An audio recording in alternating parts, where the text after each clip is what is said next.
It gives me great hope for the future to see the best and the brightest students going into healthcare, particularly at Rush.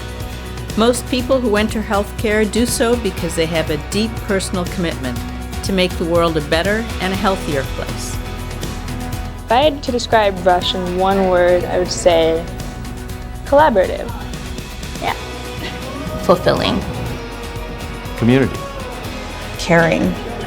Well, I'll give you 2 words. That's okay. Compassionate care. Motivating. Diverse. I would say 2 words. Improving health.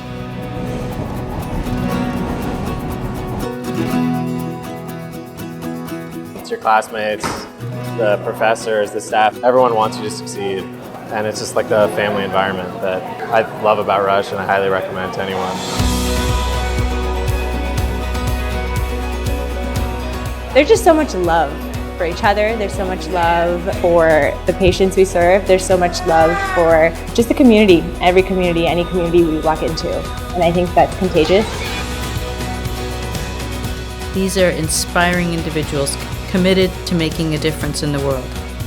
I'm the type of person that likes to ask, why is that the way it is? The environment at Rush is amazing. You have physicians, researchers all under one small area.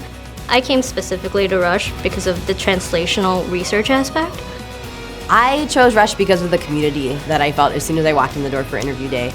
The biggest reason why I'm pursuing a future degree in medicine is to give back to the community that raised me here in Chicago.